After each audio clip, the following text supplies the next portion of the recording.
አብ ወወልድ ወመንፈስ ቅዱስ አሐዱ አምላክ። አቤቱ እግዚአብሔር አምላክ ሆይ ዓለምን የፈጠርክ ዓለምንም የምትመግብ ዓለምንም የምታሳልፍ አንተ ነህና ለዓለም ሰላምን እንድትሰጥልን በደም የዋጃሃትን ቤተ ክርስቲያን አንተ ከፈተና እንድታሳልፍልን እንለምናለን። ዶክተር አብይ ጠቅላይ ሚኒስትር አጀማመራቸው በጣም መልካም መስሎን ተቀብለናቸው ነበረ። ታይቀደመም ገልጬዋለሁኝ። አንደኛ በእውነቱ በውጭ አገር በእስር ቤት የነበሩትን የሚመለከታቸው ጋር እየተወያዩ ከእስር ቤት እንዲፈቱ ወደ ሀገራቸው እንዲገቡ በማድረጋቸው፣ ሁለተኛ ኤርትራና ኢትዮጵያ ተለያይተው የነበሩ ከመሪያቸው ጋር ተወያይተው ኤርትራውያንና ኢትዮጵያውያን እንዲገናኙ በማድረጋቸው፣ በሶስተኛ ደረጃ የኢትዮጵያ ኦርቶዶክስ ተዋሕዶ ቤተክርስቲያን ፓትርያርክ የነበሩት ከስራ ጓደኞቻቸው ጋራ በፖለቲካ የተነሳ ከኢትዮጵያ ወደ አሜሪካ ገብተው በዛ ብዙ ዘመን ሲኖሩ በገዛ አየራቸው ሄደው አወያይተው የግራ ቀኞቹን በማምጣታቸው አመስግነን ነበረ። እንደገና የኢትዮጵያ ኦርቶዶክስ ተዋሕዶ ቤተክርስቲያንም ተቀምጣ የነበረችውን 4 ኪሎ የሚገኘውን ህንፃ በማስመለሳቸው በዚህ ሁሉ ደህና መሪ እያረግን እያልን እያመሰገን ቆይተን ነበረ። ምንም እንኳ ከዛ ወዲህ የተለያየ በደል ቢደርስብንም በደሉን በደል አድርገን ህዝብ እንዳይጎዳ ህዝብ እንዳይጫረስ ብለን እንዳሳልፈን ነበረ። ለምሳሌ በጅጅጋ 9 አብያተ ክርስቲያናት አንድ ጊዜ ሲቃጠሉ ምንም ነገር አላልንም።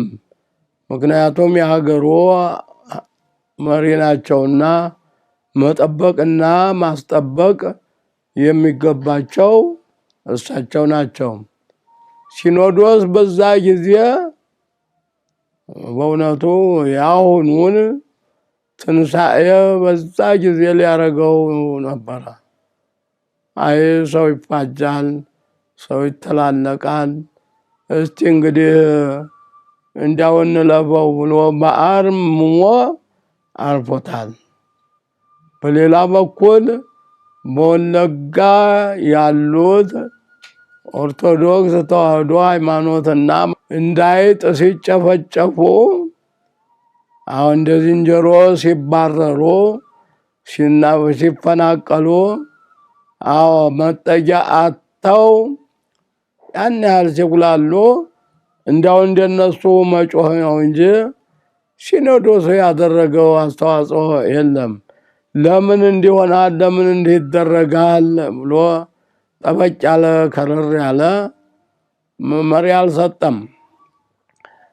አሁን ግን የማይታለፍ የማይታገስ የሀገር ጉዳይ፣ የእምነት ጉዳይ፣ የወገን ጉዳይ ሆነና ከኛ ወገን የነበሩ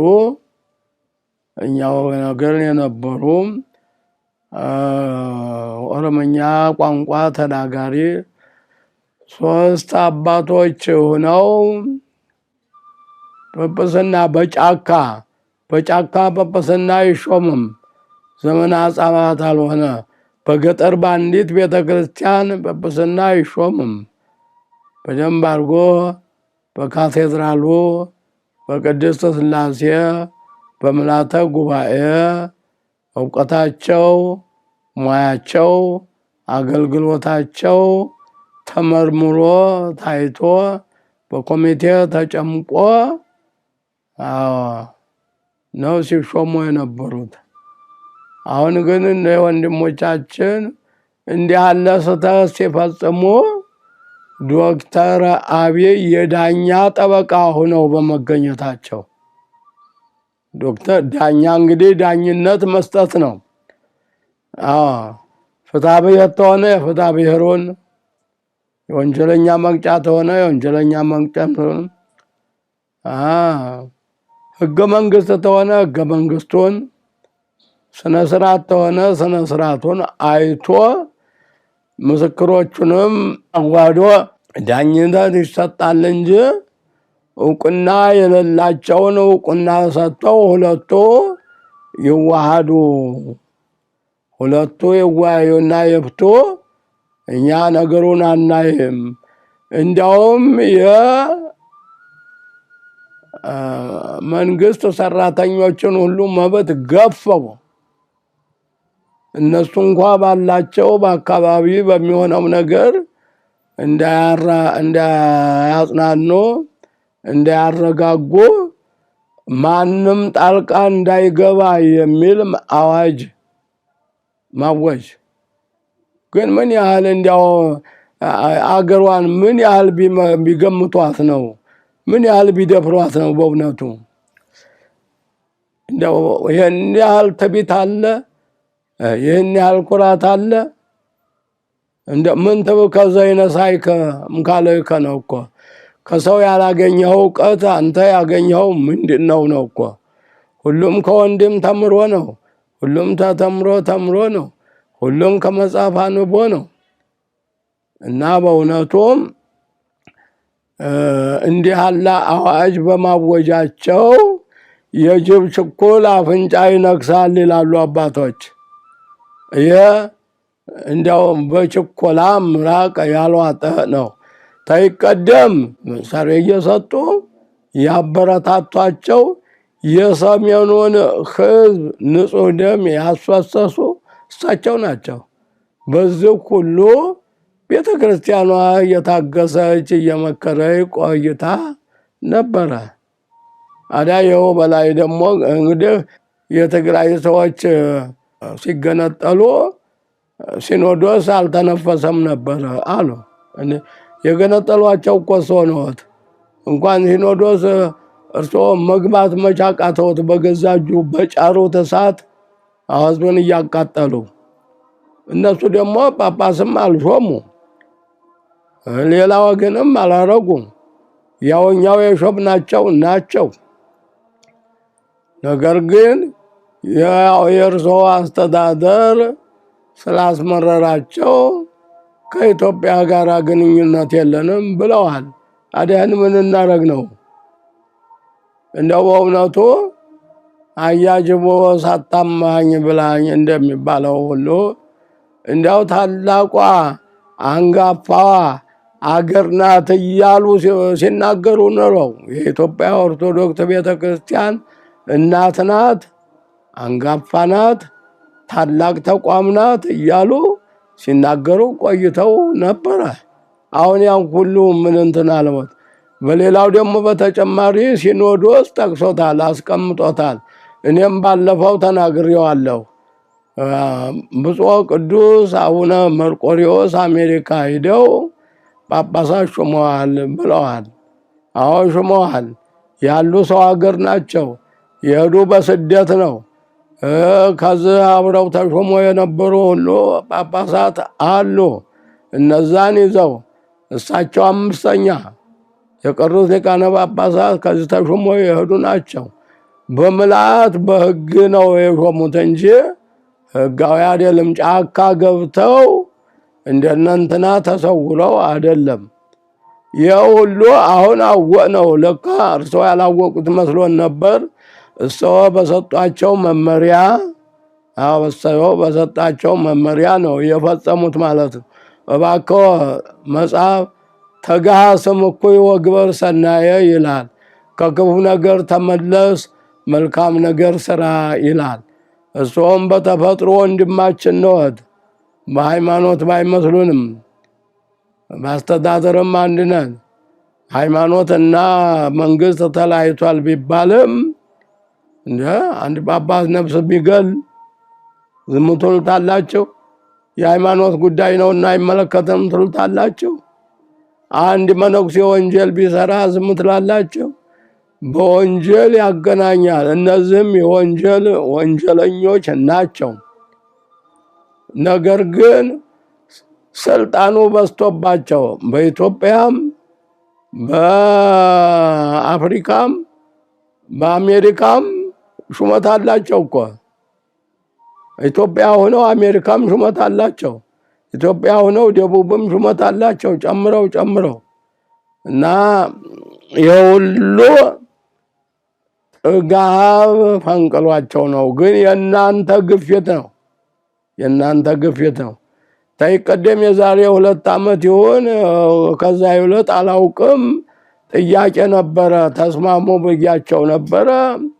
ተስማምተው ጋብ ብለው ነበር ብለዋል። እንደዛ ጊዜና ቤተ ክህነት እናቋቁም ነው ያሉት።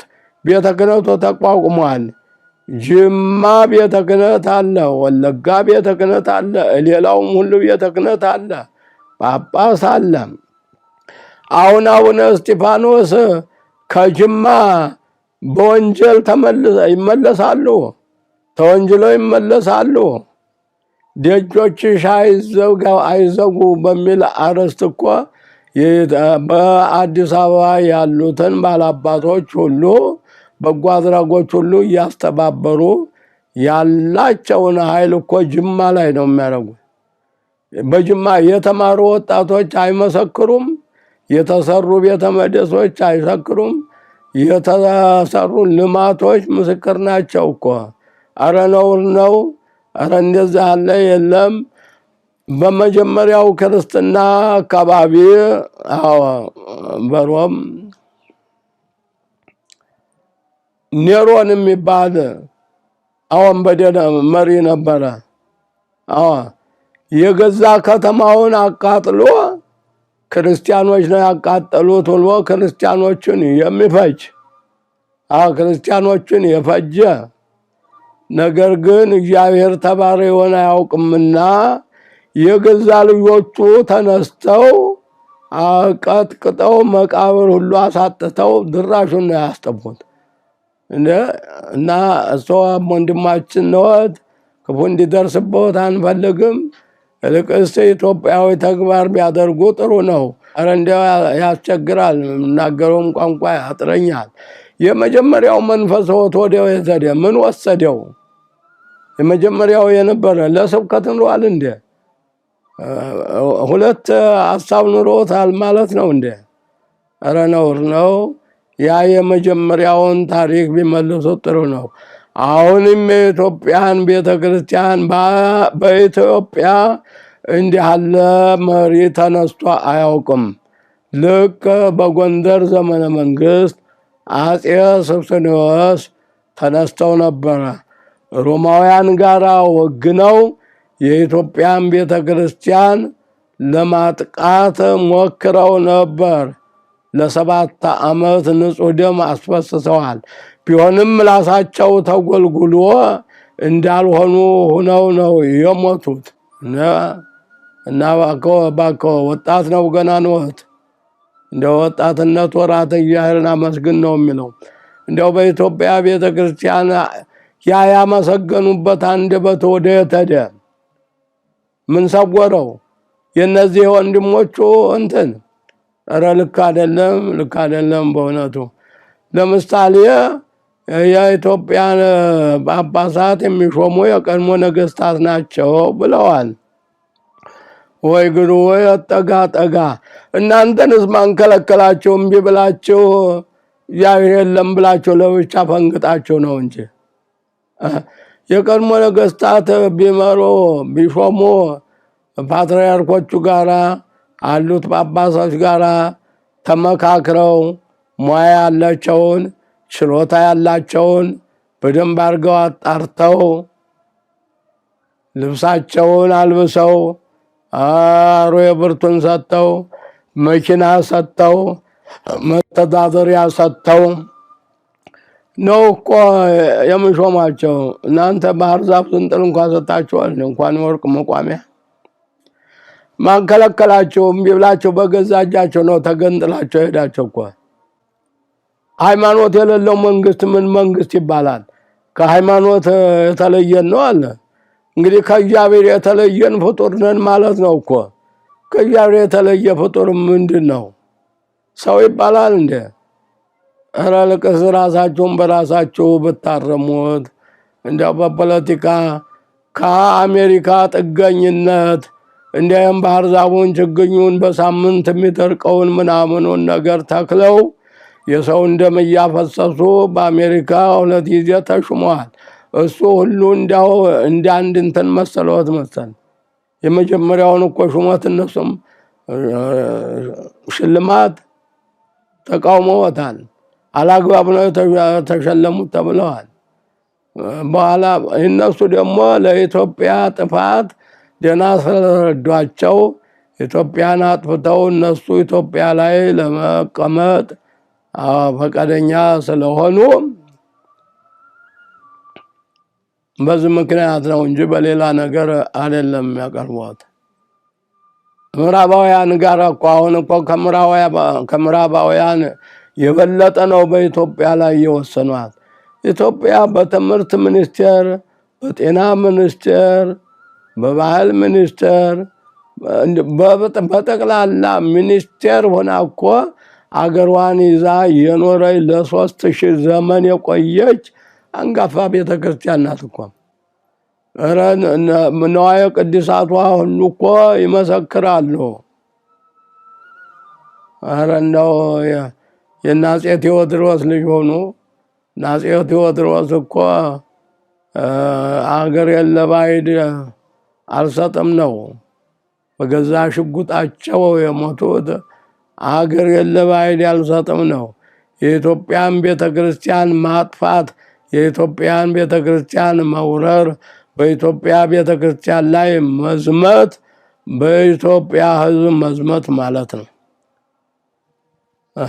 የውጭ ሀገር መጥቶ የሚጎበኘው የት ነው የሚያገኘው? መዘክር እኮ ታሪክ የሚያገኘው እኮ ደጀ ሰላሙ ነው፣ ቤተክርስቲያኑ ነው። ምን አለ ተባብረን ተፋቅረን ያልፋል ዓለሙ። የነ መንግስቱ ኃይለማርያም ስልጣን እንደቀረ ያውቃሉ። የነ መለስ ዜናዊ ስልጣን እንደቀረ ያውቃሉ። ኧረ ተው ተው ተው። በሚያልፍ ስራ የማያልፍ ስራ ነው መስራት የሚገባ እንጂ በሚያልፍ ስራ ይህን ያህል መታበይ። እንዲያው ሊቃውንቱንስ ምን ያህል ቢያጎኛቸው ነው? ምን ያህል እንዲያው ቢገምቷቸው ነው? በእውነቱ እንዲያው በኢትዮጵያ ሊቃውንት ላይ እኮ እንዲያው ተጫውተዋል። እንዲያው ምን አለ እየመከሩ ወንድሞች ጋራ የኢትዮጵያን ያገለግሉት። ለኦሮሞ ህዝብ ታዝኖ ነው? አይ ውሸታቸው። እኔ ያልበሰሉ ምግብ የሐምጎ ለልብ ይላል መጽሐፉ። አዎ የተነካካ ምግብ የበሉት እንደሆነ ለሰውነት አይስማማም። ይህም ያልበሰለ ሰው ያበላሻል። አዎ በሀገርም ላይ በወገንም ላይ በእምነትም ላይ ያበላሻል። ቅዱስ ሲኖዶስ ታግሶ በዘንድሮው ምርር ያለ ውሳኔ ወስኗል። ያንን ውሳኔ ፍጻሜ ላይ አድርገው እነዛም ሰዎች ይቅርታ አድርገው ቀስ በቀስ ብላችሁ ኑሩ ብለው ቢያስማሟቸው ይሻላል። በአንድ በኩል አያገባንም ይላሉ፣ በአንድ በኩል ደግሞ ትእዛዝ ይሰጣሉ። ይህንን ሰው አያውቁም እየመሰለዎት ነው? እንዴት ነው? እንዲያው ይህ እንዲያው ጡት የሚጠባ ልጅ የሚያውቀው እኮ ነው የሚናገሩት። በጣም በእውነቱ እንዴት በአንድ ልሳን መራራና ጣፋጭ ይወጣል እንዴ? ኧረ እባክዎ በኢትዮጵያ አምላክ አይ ፈጣሪ ይላሉ። ፈጣሪ ተሆነ እንግዲህ ይፍሩ። ፈጣሪ እየፈረሰባ ወያፍር እግዚአብሔርን የማይፈራ ሰውን የማያከብር እንደዛ ያለ በኢትዮጵያ እንደው በድህነቷ ላይ እንደገና እንዲያለ አመፅ እፎያልን ብለን አሁን የትግራዩ ጋብ ሲል እንደገና በሌላ ቀስቅሰው ራስዎ ቀስቅሰው እነዚህም በተዘዋዋሪ በሃይማኖት ምክንያት አስነስተው ሌላ ረብሻ ይፈጠራሉ። ሌላ ረብሻ ነው እኮ የፈጠሩት። ከነሱ የመነጭ አይደለም። አይዟችሁ ብለዋቸው ነው። ካነጋገሮት ይታወቃል። እስመም ቃልከ ይታወቅ እና በእውነቱ የኢትዮጵያ ሕዝብ ምናለ ባይረግመዎት፣ የኢትዮጵያ ሕዝብ ባያዝንበዎት፣ የኢትዮጵያ ኦርቶዶክስ ተዋሕዶ ቤተክርስቲያን ባጸልይበዎት ብትጸልይለዎት ይሻላል። በጣም አሳዛኝ ነው። ያተላ ታሪክ ነውና የቅዱስ ሲኖዶስን ውሳኔ በስራ ላይ እንዲውል ቢያደርጉት እኒያ የተሳሳቱትን ወንድሞች ልቅስ ተቆጥተው በሉ ተመለሱ፣ እኛ እንረዳችሁም ተመለሱ ብለው ቢያደርጉት መልካም ኑሮ ሊኖሩ ይችላሉ። በቀረበይ ምክንያት በጠቅላላ ሀገሯን የደም መሬት ለማድረግ ነው። በጠቅላላ ሰው ሁሉ ወድሞ ሰዎች ይቀራሉ። እግዚአብሔር ያዛል። ያላዘዙትን ያላሰቡትን ሌላውን ያዝና ድንገት ክልትብ ይላሉ። እባክዎ ተጋስም እኩይ ወግበር ሰናየ፣ ከክፉ ነገር ተከልከል መልካሙን ስራ ይላል። የኢትዮጵያ ሕዝብ ወረሞች የኦሮሞ ተናጋሪዎች የኦርቶዶክስ ተዋሕዶ ቤተክርስቲያን ለሁሉ ነው። ሃይማኖት ምንድን ነው የሚባል እንጂ አገር ወዴት ነው አይባልም። እና እባክዎ ያሞኛል ደግሞኛል አላስተኛኝ ብሎ ነው። አባቶቻችን ተገቢውን መልስ ሰጥተውታል። እንደገና ሳይበቀሉ እውነታቸው ነው ከአንድ ሰው ብዙ ሰው ይበልጣል ብለው መለስ ብለው እንዲያው ቢያስተውሏቸው፣ እነዚህ ሰዎች ቢመረምሯቸው ያልበሰሉ ናቸው። ኦሮሞኛው ትንሽ ያገለግላሉ ተብለው ነው የተሾሙት እንጂ በቂ እውቀት ኑሯቸው አይደለም። እና በየትኛው አንቀጽ ነው ሰው የማያነቡት አንቀጽ፣ ሰው የማያውቁትን አንቀጽ? እና የቤተክርስቲያኗ መመሪያ አላት።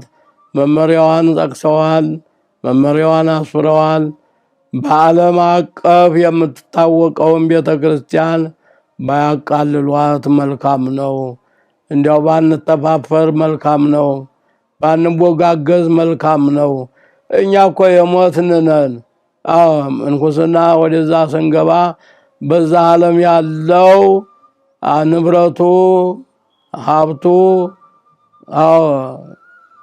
ይቅርብን ብለን ነው እኮ ህዝብን ለማገልገል ነው የገባ ነው።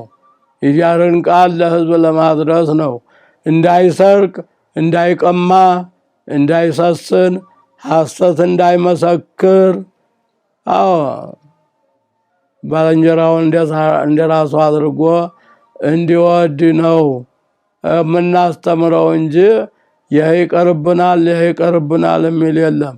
እነዚህ ሰዎች ሲገቡ ምለው ነበረ የኢትዮጵያን ኦርቶዶክስ ተዋሕዶ ቤተክርስቲያን እንጠብቃለን፣ እናስጠብቃለን፣ የሲኖዶስን መመሪያ እንቀበላለን ብለው ምለው ቤተክርስቲያን ነው የተሾሙት። ያንን ሁሉ እንደተበደለ ሳይበደሉ በሀገር ላይ ይህን ያህል ብዙ ማመሳቆል፣ ይህን ያህል ብዙ ማፋጀት ኧረ ነውር ነው። እግዚአብሔር ቅን ልቦና ይስጠን። ቅንቅኑን አስበን በቅን ለመኖር ያብቃን እና የቀደሙ ነገስታትማ ሃይማኖታቸውም ኦርቶዶክስ ተዋህዶ ነው። የሁሉንም ሃይማኖት ተቀብለው የሚሰሩ ነበሩ። ኢትዮጵያ ጵጵስና የሚያመጣው ካይሮ ድረስ ሄዶ ነበረ። ያንን ሁሉ አፄ ኃይለ ሥላሴ ወጥተው ወርደው ተሟግተው ተከራክረው ያመጡት ጵጵስና ነው እኮ። ታዲያ ይህንን ላደረገ ሰው ነው እናንተ ጋር የምታነጻጽሯቸው? እናንተም ቢብላችሁ አብዮት ብላለች፣ አብዮት እናቷን ትበላለች የሚል መፈክር ይዛችሁ እና እንደው በእውነቱ እግዚአብሔር ይቅር ይበላችሁ።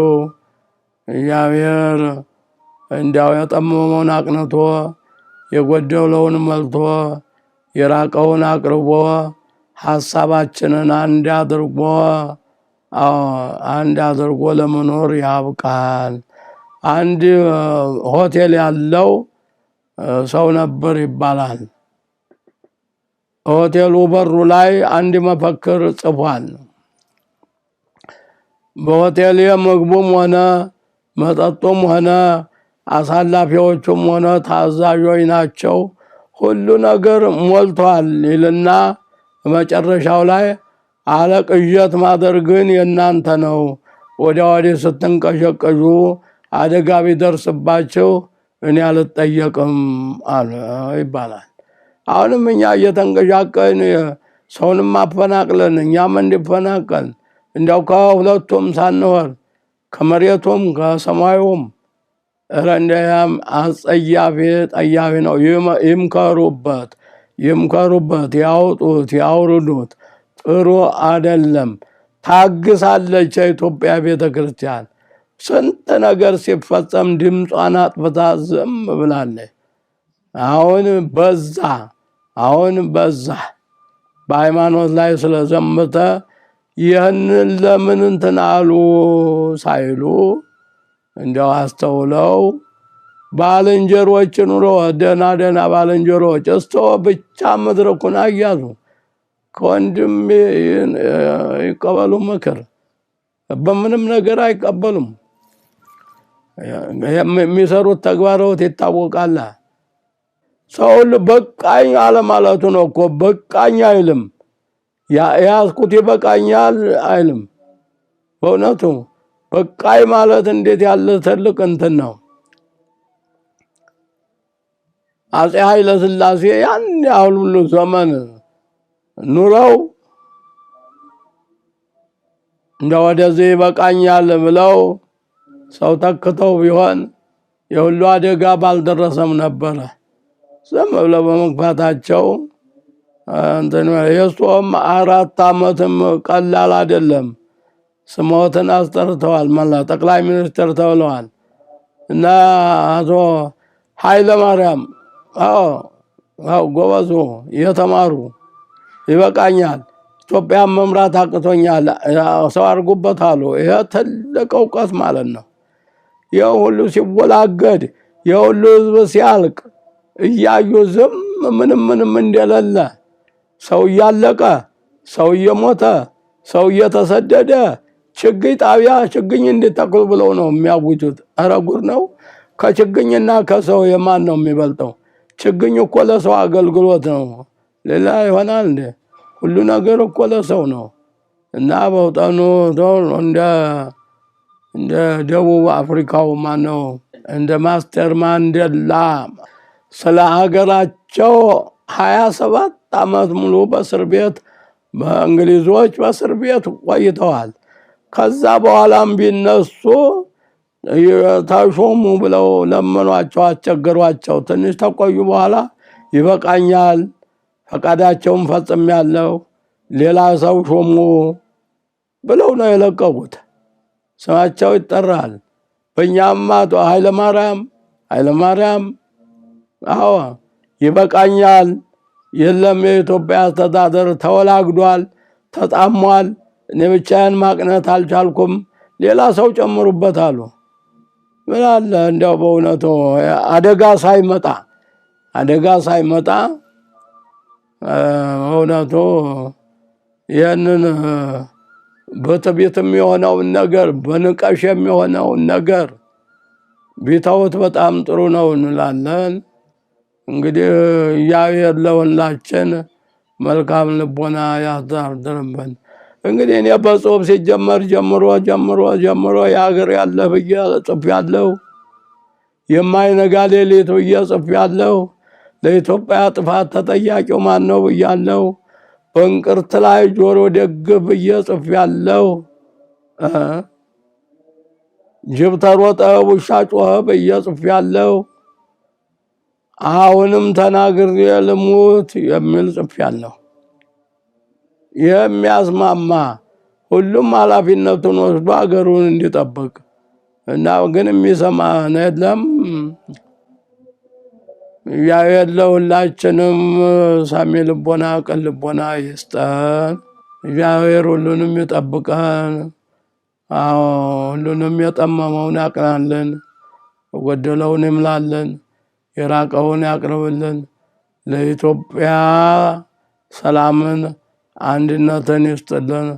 አባ ጨርሮስ የሰሜን ወሎ ሀገረ ስብከት በረፍት ላይ ያለሁ ነኝ። በረፍት ላይ ያለሁ ነኝ። አሞኛል፣ ደክሞኛል፣ ሌላ ጳጳስ ይደረግለት ብዬ ብፁዕ አቡነ ኤርምያስን ያስመደብኩ ነኝ።